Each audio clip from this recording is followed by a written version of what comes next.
Hey guys, welcome to my channel Aashi educational.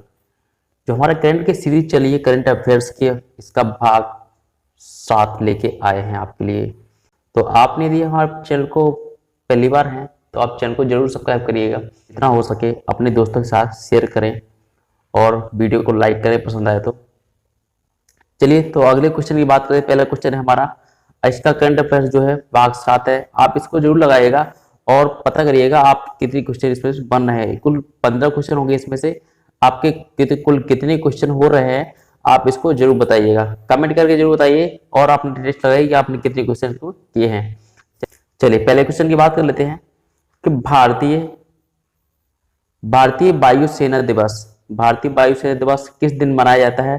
तो बात करते हैं 8 अक्टूबर की। तो मनाते हैं भाई, अक्टूबर की बात चल रही है तो अक्टूबर मनाते हैं, 8 अक्टूबर को मनाते हैं। तो इसको बात बता दें कि इस दिन जो है ये इसकी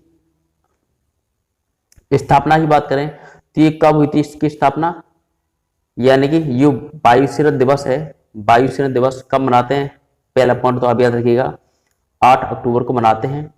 और ये शुरुआत कब से हुई थी, तो ये 8 अक्टूबर मतलब फर्स्ट दिन कब मनाया था, सबसे पहले कब मनाया था, 8 अक्टूबर 1932 को मनाया था। याद रखिए, बहुत ही इंपॉर्टेंट है। स्थापना दिवस ही पूछ लिया जाता है कब हुई थी स्थापना, तो ये 8 अक्टूबर 1932 को इसकी स्थापना हुई थी। किसकी, भारतीय वायुसेना दिवस की। तो इसी दिन तभी से ये मनाना शुरू हो गया है। इस पर देख ले बात करें, ये 1932 की बात कर रहे हैं तो 1932 में आपको बता दें कि देश के जब स्वतंत्र नहीं हुआ था उससे पहले वायुसेना को क्या नाम से बुलाते थे। जब स्वतंत्र नहीं हुआ था उसके पहले वायुसेना दिवस जो है इसका नाम क्या था, इसका नाम था RIAF। RIAF का मतलब होता है, आपको बता दें, RIAF आर से हो जाएगा हमारा क्या, रोयल, आई से हो जाएगा इंडियन, और ए से हो जाएगा एयर, और एफ से हो जाएगा फोर्स, एयर फोर्स। तो याद रखिएगा, ये जो जब देश स्वतंत्र नहीं हुआ था तो आजादी के पहले, फ्रीडम्स के पहले क्या कहते थे इसको, RIAF नाम से इसको जानते थे, royal Indian air force. Okay, चलिए तो इस दिन बात करते हैं। इस दिन क्या होता क्या है, देखिए जब ये दिन मनाया था उस दिन क्या होता है, जो एयर शो पे एयर शो होता है और बहुत ही मस्त तरीके से यहाँ पर परेड होती है। और आपने देखा होगा उस दिन के बहुत से वायुयान है, जो हवाई जहाज वगैरह है, ये सब उड़ते हैं बहुत ही मस्त अच्छी तरीके से यहाँ पर अपना प्रदर्शन करते हैं ये वायुयान वाले। ठीक है, तो इसी दिन 8 अक्टूबर को ये मनाते हैं। चलिए अगले क्वेश्चन की बात कर लेते हैं। अगला क्वेश्चन है, हाल ही में किस भारतीय पहलवान ने हरियाणा के खेल और युवा विभाग में उप निदेशक पद से इस्तीफा दे दिया है।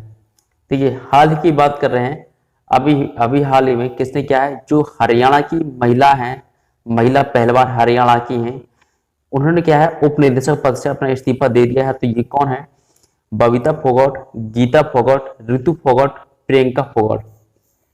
तो ऑप्शन नंबर 4 है ABCD, चारों में से आप बताइए क्या होगा आपका आंसर। तो ऑप्शन बात कर लेते हैं, ऑप्शन नंबर ए की जो बबीता फोगाट है, आप ये जान सकते हैं जो हमारी गीता फोगाट है, गीता फोगाट इनकी बहन है ये बबीता फोगाट। तो इन्होंने क्या है, ये हाल ही में क्या है अपना इस्तीफा दे दिया उप निदेशक पद से। कुल जो युवा भाग है खेल वाला, ये कहाँ की है, तो आप ये बता सकते हैं ये कहाँ की है। तो ये हमारे कहाँ की है, ये है हरियाणा की है। और ये पहलवान है, महिला पहलवान। आपने देखा होगा ये वो फिल्म बनी थी दंगल आपने फिल्म देखी होगी, सभी ने देखी होगी। इसमें आमिर खान ने अपना रोल अदा किया है, उसमें उनकी लड़की जो दंगल फिल्म के जो आमिर खान बने हुए कौन है, ये महावीर बने हुए हैं, ये गीता और बबीता और उनकी बहन है। उनकी क्या है, उनके ये पिताजी के रोल में इन्होंने रोल अदा किया है। तो ये बात करें दंगल फिल्म की, जो वही मतलब ये उन्हीं पर आधारित ये फिल्म बनी है, दंगल फिल्म। किस पर? गीता और बबीता फोगाट जी पर। ये बहुत ही बढ़िया पहलवान है, महिला पहलवान है जो हरियाणा से बिलोंग करती हैं। तो इन्होंने क्या अभी हाल में अपना इस्तीफा दे दिया है उप निदेशक पद से, जो खेल युवा और युवा विभाग से हैं। ठीक है, तो इनको बात करें तो इनने अभी तक जो गीता फोगाट है, जो बबीता फोगाट है, इन्होंने अभी तक क्या है कुल 3 पदक जीते हैं। एक पदक जो हम बता दें कि स्वर्ण पदक जीता है, स्वर्ण पदक भी जीता है इन्होंने, और सिल्वर भी जीता है, सिल्वर भी, और आपको बता दें ये रजत भी जीता है इन्होंने, ब्रॉन्ज। ब्रॉन्ज तो ये रजत भी, ये 3 जीते हैं। स्वर्ण पदक की बोले तो ये आपको बता दें कि स्वर्ण पदक कब जीते थे, ये 2014 में, 2014 में जो हुए थे ना ग्लासगो में। कहां पर हुए थे? ग्लासगो में। ग्लासगो में जो खेल आयोजित हुए थे उनमें इन्होंने क्या किया था, ये स्वर्ण पदक को हासिल किया था भारत के लिए। और सिल्वर की बात करें तो सिल्वर उन्होंने कब जीता, ये गोल्ड कोस्ट में, गोल्ड कोस्ट,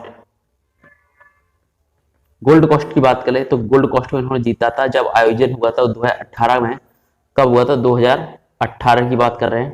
तो 2018 में हुआ था इनका आयोजन, 2018, 2014 और 2010 में इन्होंने इसमें जीता था क्या, सिल्वर। और ये जीता था इन्होंने स्वर्ण पदक, याद रखिएगा, गोल्ड मेडल, स्वर्ण पदक जीता था। और ये जीता था रजत। 2010 की बात करें तो रजत पदक जीता था इन्होंने। ठीक है, ये जो हुआ था, ये सिल्वर वाला, ये जहां सिल्वर जीता, ये 53 किलोग्राम वर्ग की महिला कुश्ती में इन्होंने सिल्वर जीता था। गोल्ड कोस्ट में हुआ था ये, गोल्ड कोस्ट में। और जो ग्लासगो ये हुआ था हमारा, जो जहां स्वर्ण पदक जीता वहां पर कहां हुआ था, ये ग्लासगो हुआ था। 2014 की बात करते हैं। और 2010 की बात करें तो 10 में क्या जीता, ये रजत पदक जीता। ये दिल्ली में हुए थे, ये कहां हुए थे, ये दिल्ली में जो राष्ट्रमंडल खेल हुए थे ना, राष्ट्रमंडल खेल, उसमें इन्होंने रजत पदक जीता था। याद रखिएगा, 3 पदक सहित इन्होंने गोल्ड सहित 3 पदक जीते हैं कुल मिलाकर। चलिए, तो ऑप्शन नंबर ए हो जाएगा इस क्वेश्चन का राइट आंसर। अगले क्वेश्चन की बात कर लेते हैं। विश्व बैंक ने चालू वित्त वर्ष में सकल घरेलू उत्पाद बोले तो जीडीपी में निम्न में से कितने प्रतिवर्ष, कितने प्रतिशत गिरावट का पूर्वानुमान लगाया है? तो बात कर लें, ऑप्शन नंबर ए 5.6%, बी है 4.6%, सी है 9.6% और डी है 7.6%। तो बताइए, तो आपको बता दें तो ऑप्शन नंबर सी हो जाएगा इस क्वेश्चन का राइट आंसर। जो आपको बता दें कि जो विश्व बैंक है इन्होंने क्या है, आपको पता होगा ये हमारे देश में काफी प्रभाव पड़ा है किसका, कोरोना काल का, कोरोना का। तो कोरोना की वजह से आपको बता दें कि विश्व बैंक ने ये जो विश्व बैंक है ना, उन्होंने कहा है कि हमारी जो कंपनी है जो पहले की तुलना में क्या है, पहले की तुलना में काफी खराब स्थिति हो चुकी है हमारे देश की, हमारे भारत की आर्थिक स्थिति बहुत गिर चुकी है पहले से। तो ये कोरोना के कारण जो इसमें क्या है, कंपनी में जो लोग करते थे, काम भी करते थे, उनके लोगों के बहुत ही, और सभी लोग कंपनी क्या पूरे भारत की बात करते थे, सभी लोगों को आर्थिक स्थिति बहुत ही खराब हो चुकी, बहुत ही बड़ा झटका लगा है आर्थिक यानी पैसों के मामले में बता दें आपको। तो ये कंपनी को बहुत गिरावट हुई है, बहुत ही घाटा हुआ है। इसको देख करके इन्होंने क्या है, पिछले ये पूर्वानुमान लगाया कि इतने परसेंट की गिरावट होगी, इतना परसेंट इसको गिरावट हो सकती है। तो ऑप्शन नंबर सी हो जाए इसको राइट आंसर, 9.6%। चलिए अगले क्वेश्चन की बात कर लेते हैं। युवा सेवा मंडल पाने वाले भारत पहली महिला निम्न में से कौन सी बन गई हैं? देखिए, युद्ध सेवा मेडल युद्ध सेवा मेडल पाने वाली पहली महिला कौन बन गई है? Option number A Avani Chaturvedi, B Minty Agrawal, C Bhavana Kanth और डी शिवांगी सिंह।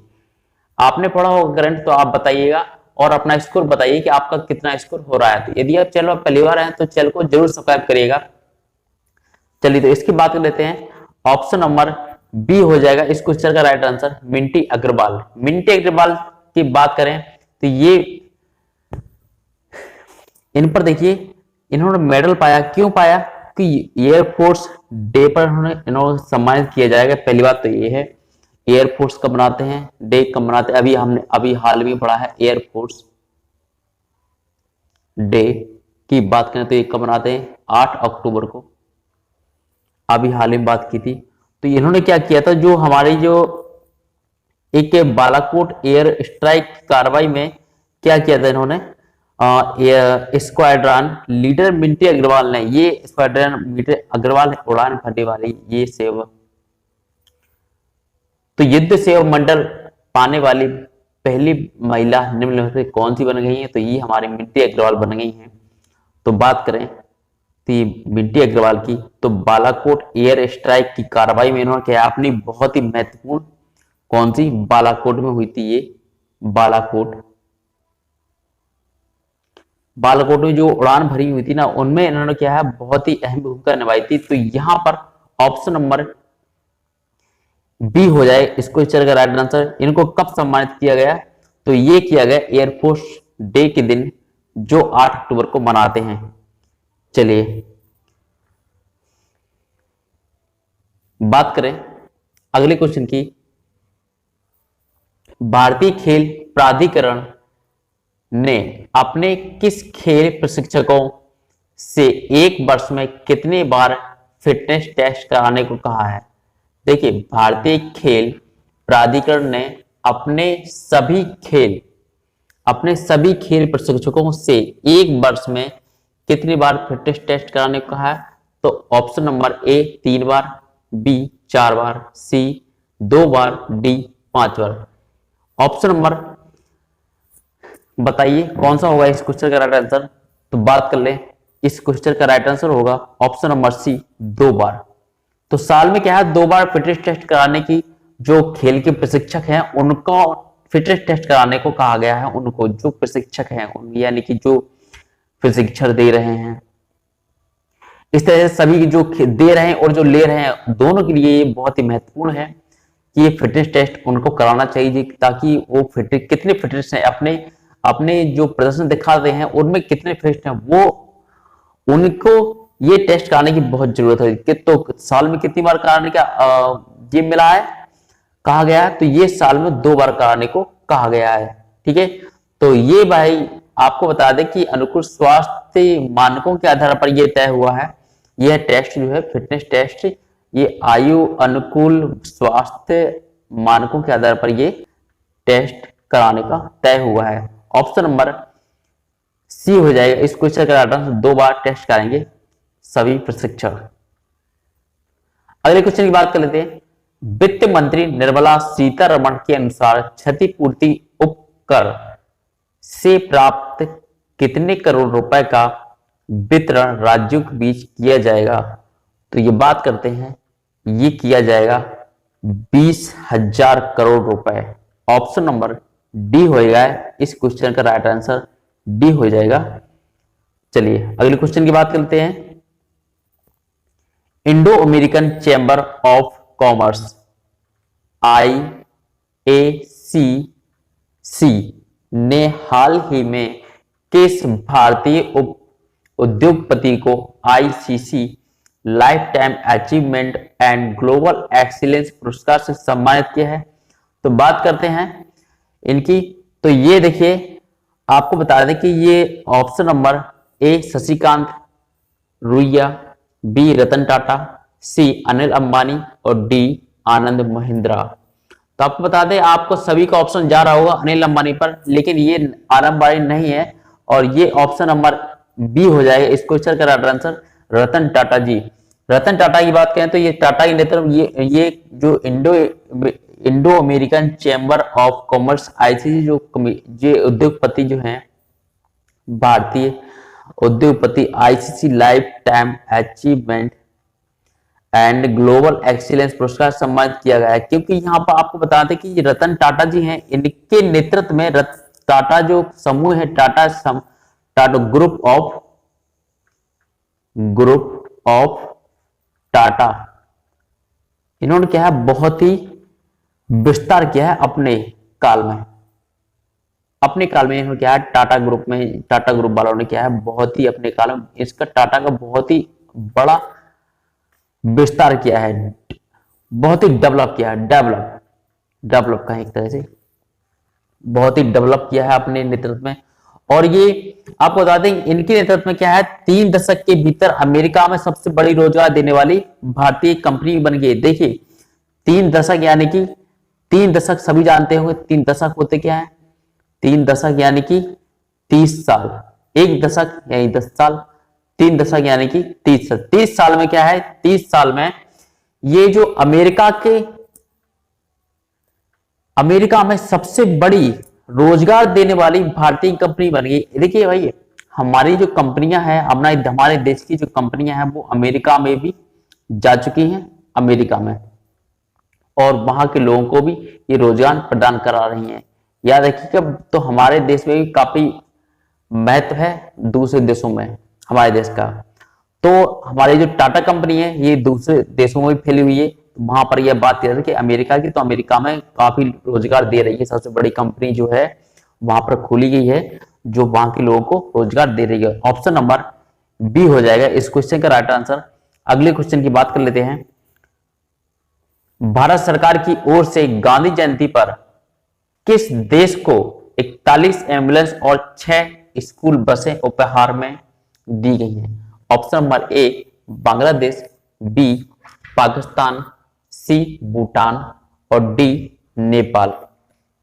तो बात करते हैं, ये सारे हमारे पड़ोसी देश ही हैं, लेकिन पड़ोसी देश की बात करें तो ये किसको दिया है हमारे भारत सरकार की ओर से जो गांधी जयंती पर जो बसें जो वगैरह दी हैं, 41 एम्बुलेंस दी गई हैं और 6 स्कूल बसें दी गई हैं, किस देश को दी? डी हो जाएगा इस क्वेश्चन का right answer. Option number D Nepal. Nepal की बात करें, ये नेपाल जो ऐसा देश है जो हमारा एक पड़ोसी देश है, आप सभी जानते हैं, जो हमारे पूर्वोत्तर भाग में है, यहां पर पड़ता है ये हमारा नेपाल। यहीं पर क्या है, ये हमारा नेपाल पड़ता है और इसी को ये कुछ बसें दी गई हैं और क्या दी गई हैं, ये हमारी एम्बुलेंस दी गई हैं। ये नेपाल सरकार किसकी ओर से? भारत सरकार की ओर से। किसी तरह से क्वेश्चन आ सकता है। आपको बता दें कि अभी तक ये भारत ने नेपाल को लगभग है कि 823 बस एम्बुलेंस दे चुका है भारत अभी तक नेपाल को कितनी बसें दे चुका है, कितनी एम्बुलेंस दे चुका है? कि एम्बुलेंस की बात करें तो एम्बुलेंस दे चुका है कितनी? 823। ये मिलाकर ये कब से देना शुरू की थी? ये 1994 से इन्होंने देना शुरू किया था। 1994 से लेकर 2020 तक 823 कुल एम्बुलेंस दे चुका है भारत। और ये क्यों दे रहा है? क्योंकि वहां की जो स्वास्थ्य सेवा है ना, स्वास्थ्य सेवा और शिक्षा वहां की काफी बिगड़े हुए हालात हैं, इसलिए उसको देखते हुए तो ये सरकार उसके बारे में काफी सोच रही है और इसीलिए वहां पर शिक्षा का स्तर ना बिगड़े और इसलिए भारत सरकार वहां पर इसकी स्वास्थ्य और शिक्षा से संबंधित सहायता कर रही है। चलिए, ये कब दी गई? ये गांधी जयंती पर दी गई है। अभी 2 अक्टूबर की बात करते हैं। चलिए अगले क्वेश्चन की बात कर लेते हैं। भारत ने औषधियों में इस्तेमाल होने वाला कच्चा माल सेफ्ट्रिजोन सोडियम स्टेराइल की किस देश से कथित डंपिंग की जांच शुरू की है?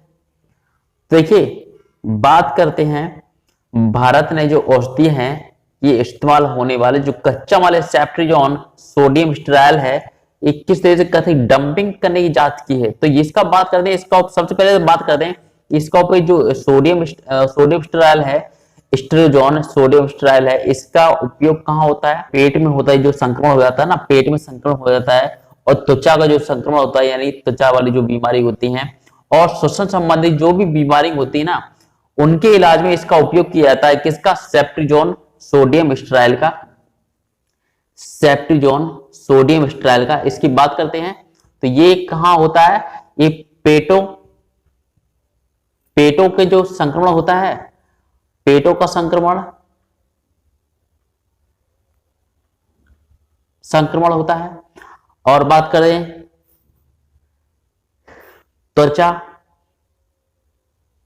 त्वचा संक्रमण का इलाज करने में,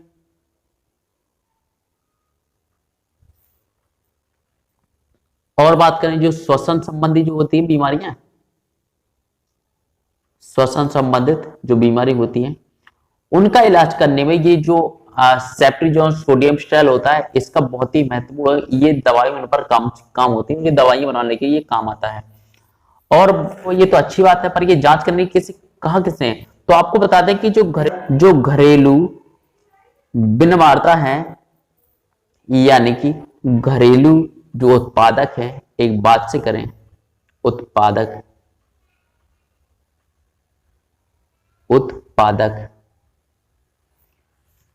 विनिर्माताओं की शिकायत पर, घरेलू जो उत्पादक है उनकी शिकायत पर यह कदम उठाया गया है। क्लियर? तो किसके द्वारा, कहां पर, किसके द्वारा उठाया गया है? तो आपको बता दें कि जो वाणिज्य मंत्रालय है, वाणिज्य मंत्रालय,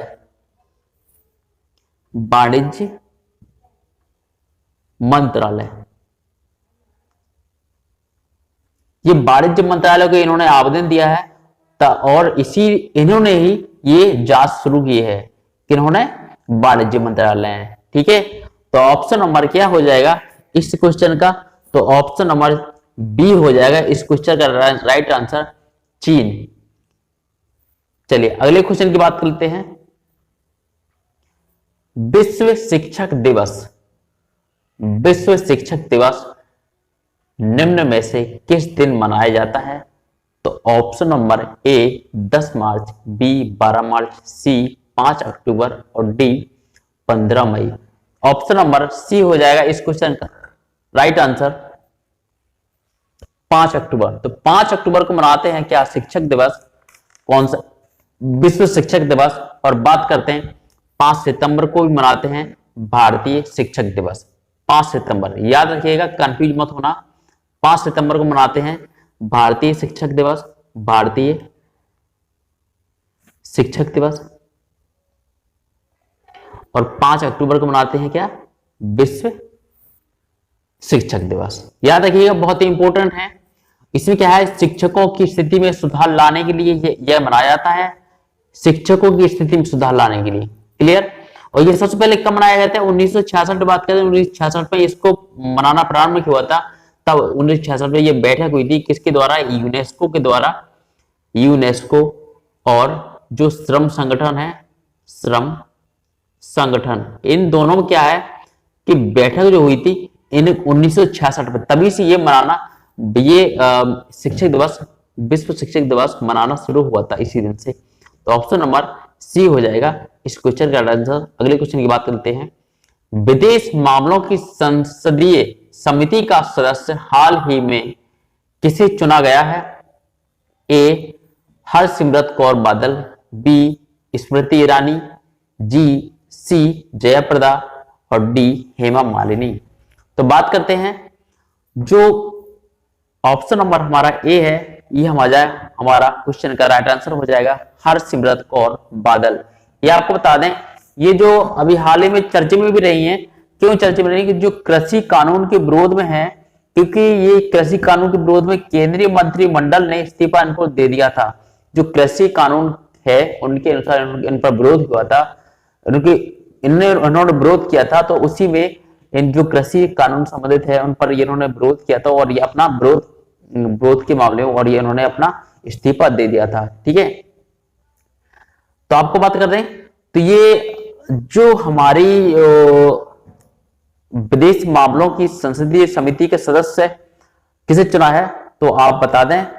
ये हो जाएगा हमारा क्वेश्चन कौन सा, हरसिमरत कौर बादल। अगले क्वेश्चन की बात कर लेते हैं। कुवैत के किस शीर्ष राजनयिक व शासक का हाल ही में अमेरिका के एक अस्पताल में निधन हो गया है? तो ये कौन है? कि कुवैत के किस शीर्षक राजनीतिक शासक हैं? ये शासक भी हैं, राजनयिक शासक हैं, शीर्षक भी कुवैत के हैं, किस शीर्षक से हैं? तो ये बताए हैं किसका निधन हुआ है अमेरिका में। तो देखिए ऑप्शन नंबर ए शेख साहब अल अहमद, बी शेख नवाफ अल अहमद अल सवा, सी अनस अल साले, डी फिरोज खान। तो बात करते हैं ऑप्शन नंबर ए की बात करें, शेख साहब अल अहमद, ये जो है इनका निधन हो गया है। इनकी बात करें ये कब हुआ, ये 91 वर्ष की आयु में 91 वर्ष को हो चुके थे। ये इनका निधन हो चुका है। जो कब हुआ है, ये अभी हुआ है 29 सितंबर को, 29 सितंबर को हुआ है। इनका जन्म की बात करें तो जन्म हुआ था 16 जून 1929 को। और एक बात महत्वपूर्ण है, ये क्यों है ये महत्वपूर्ण, क्योंकि ये जो है हमारे विदेश मंत्री भी रह चुके हैं।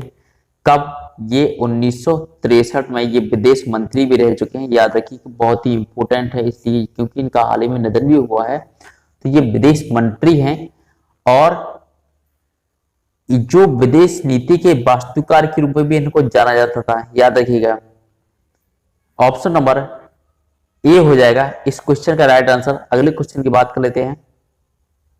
हाल ही में किस राज्य ने गैर संचारी रोगों नियंत्रित करने से संबंधित सतत विकास लक्ष्यों में उत्कृष्ट प्रदर्शन के लिए United Nation interagency task force award जीता है? तो बात करते हैं option number A Kerala, B Bihar, C Punjab, D Tamil Nadu. Option number A हो जाएगा इस क्वेश्चन का राइट आंसर। केरल की बात करें तो केरल सभी जान, जो अभी आपको बता दें कि 144 जो धारा लगी है वहां पे भी अभी लगी है, हाल ही में लगी है। आपको बता दें केरल में ही लगी है, क्योंकि वहां पर अधिक मामले फिर से देखने को मिले हैं। तो आपको बता दें कि ये जो केरल में ही, केरल की बात कर रहे हैं, तो केरल में ही क्या हो रहा है, केरल में पहला चिकित्सा यानी कि मेडिकल डिवाइस पार्क भी स्थापित किया हुआ है। Medical device park, medical device park भी वहां पर स्थापित हुआ है। कहां पर? केरल में ही हुआ है। और केरल में, और बात करें केरल में ही सबसे पहला केस मिला हुआ था। केस केरल में ही सबसे पहला केस मिला था। कहां पर? किसका? कोरोना का, कोरोना वाला केस जो मिला था कहां पर? ये केरल में ही मिला था। चलिए अगले क्वेश्चन की बात करते हैं। हाल ही में किस पूर्व भारतीय क्रिकेटर को उनके लंबे अनुभव के कारण पीसीसीआई के सीनियर महिला चयन समिति का अध्यक्ष नियुक्त किया गया है? तो ये कौन है भाई? तो इनको बता दें कि जो है ये हैं option number A Deepti Sharma, B Neetu David, C Diana Edulji, D Anjum Chopra. Option number B हो जाएगा इस क्वेश्चन का राइट आंसर। नीतू डेविड की बात करें तो नीतू डेविड जो है इनको क्या है, बीसीसीआई जो सीनियर महिला चयन समिति के अध्यक्ष हैं, इन्हें चुना गया है। क्योंकि इन पे बहुत ही काफी लंबे समय से ये जो भारतीय क्रिकेटर थी, मतलब अभी हैं, मतलब क्रिकेटर नहीं, अब खेलते नहीं है, वे संन्यास ले चुके हैं, उनका अध्यक्ष बनाया इन्होंने। तो ये कौन है? इनके अनुभव कारण ने क्या है अध्यक्ष बनाया गया सीनियर महिला चयन समिति का। तो ये वर्तमान में जो अभी कोच हैं कहां की हैं? यूपी की जो सीनियर हैं, यूपी की जो सीनियर महिला टीम है ना, सीनियर महिला टीम है उसकी ये क्या है, मुख्य कोच है, मुख्य कोच के रूप में अपना अपना पद संभाले हुए हैं अभी भी ये।